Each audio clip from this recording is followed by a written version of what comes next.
Hello ladies and gentlemen, my name is Andrew Stott, I'm the Emperor of Stomaria, and today I'm very pleased to announce that we're now at last in a position to purchase our first plot of land.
Now, obviously, the Kingdom of Wayward is our first territory, as they are an associated state within Stomaria. So they obviously have their own private freehold property, where the Micronation is based, but they have freely joined Stomaria, joined the Empire, in order to reap the rewards from that. Certainly in terms of financial investment, in the case of the Kingdom of Wayward, as we're obviously paying to take down some problematic and quite dangerous trees in their territory, as well as setting funds aside for a beehive later next year, hopefully. But this will be our first land purchase. This will be the first territory that is owned directly by the imperial family of Stomaria. And this has come about primarily because we have just purchased our new family home for myself, my wife, and little Eleanor. And I feel a lot more comfortable now that I can feel like I can justify purchasing land specifically for Stomaria. Just as an aside, our family home is not actually going to be counted towards Stomaria's territorial empire. So the land that we are purchasing will be the first land that we own that is being allocated to Stomaria. And this initially is going to take the form of a province. So that is to say, it's land that's directly owned by the imperial family, and it is governed by a member of the imperial family or a member of the Stomarian nobility. But we have decided that before we pull the trigger on that front, what we're going to be doing is giving micronations in the British Isles the opportunity to become protectorates.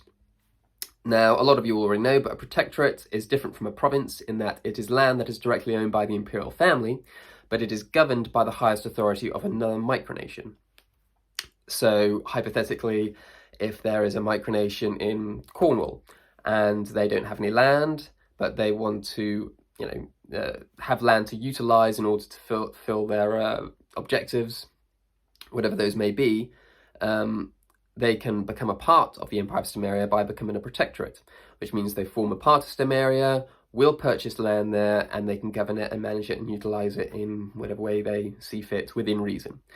And this is going to be our way of helping micronations develop on their own terms, but it also helps to increase Stomaria's size, its influence, its wealth, in terms of building the community that we're trying to do, in terms of increasing the amount of trade and commerce that's going to be going on, building that trade network. And it's just about, creating some sort of unity and cooperation within the community, particularly with micronations in the British Isles. But the issue that I have is that there isn't like a forum, a group, sort of an index of micronations that are based in the British Isles, that are, based in the United Kingdom.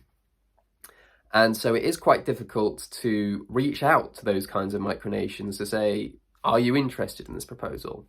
So if you are the leader of a micronation based in the British Isles, or you know of a micronation based in the British Isles, or you know of a forum or a group or something that is for micronations based in the British Isles, then please do let me know, because I would be very interested in contacting those micronations or from hearing from you directly.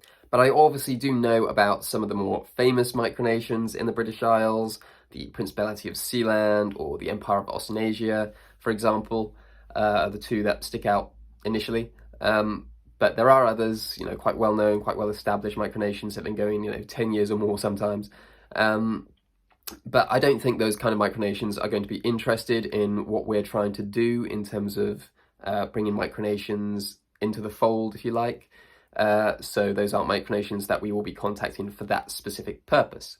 What we are after are micronations that are maybe not so well known, but share our values, share our objectives, share our sort of the core message that we're trying to promote within the community.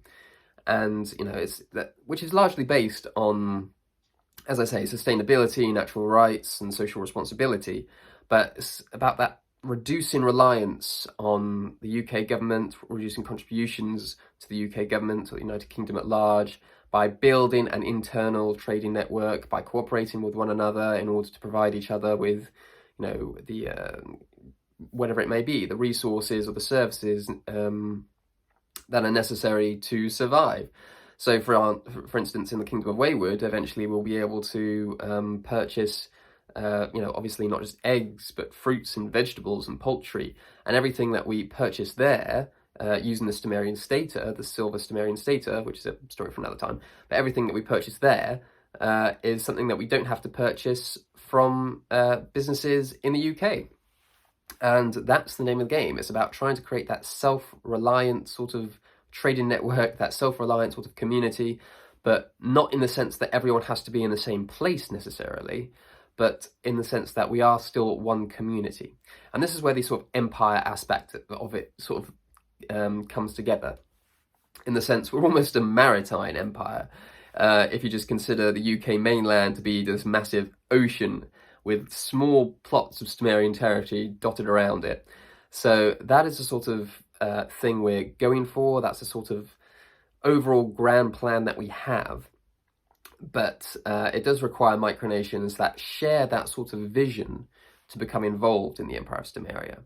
And whether or not there are many micronations within the British Isles that do share that sort of vision is a question that I often ask myself, because I just don't know where I can find micronations that are based in the British Isles. I don't know how many there are. There might be hundreds for all I know.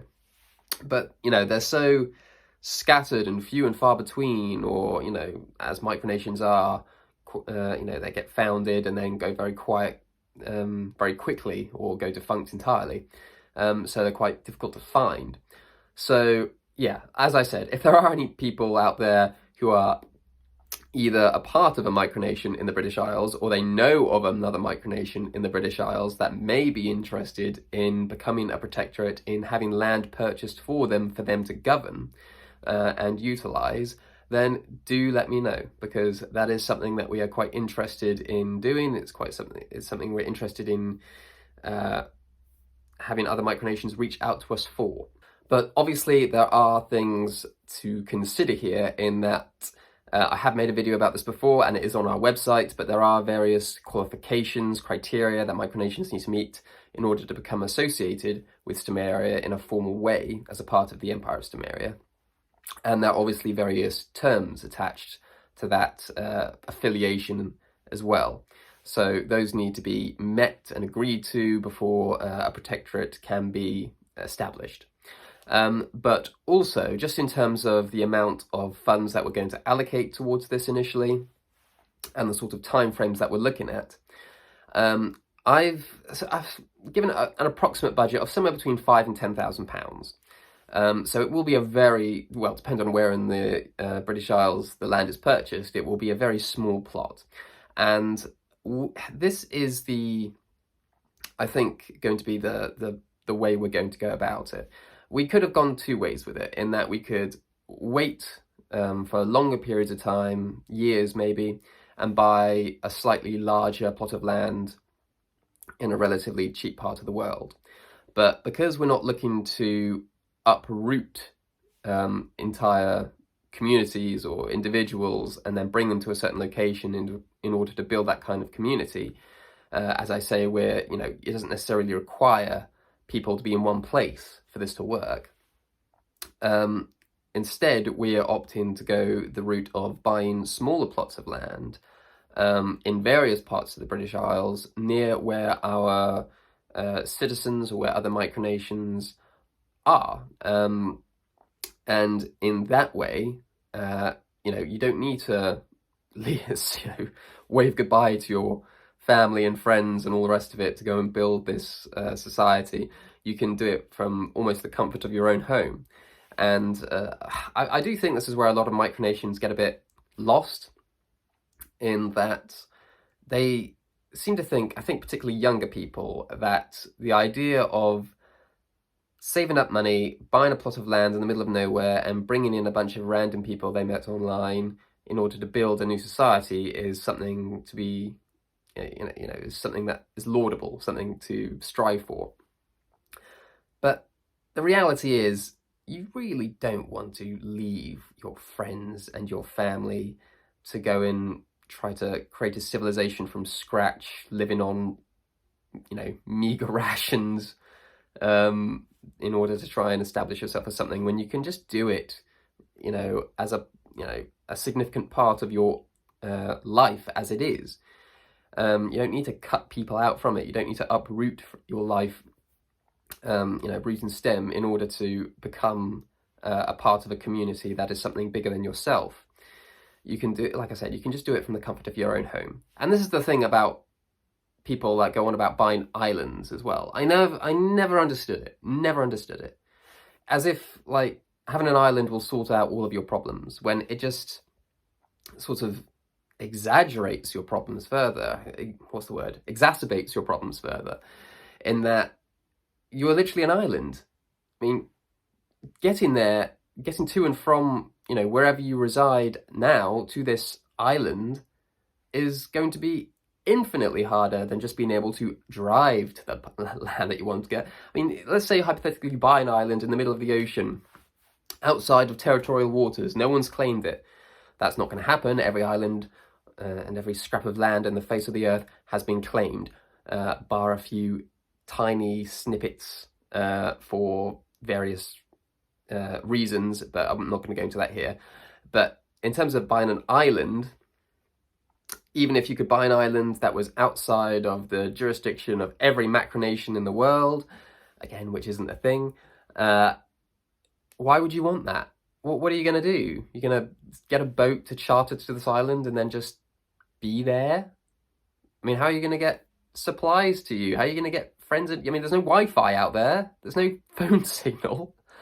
Anyway, I'm going off on a tangent. As always, I go on a tangent with these things.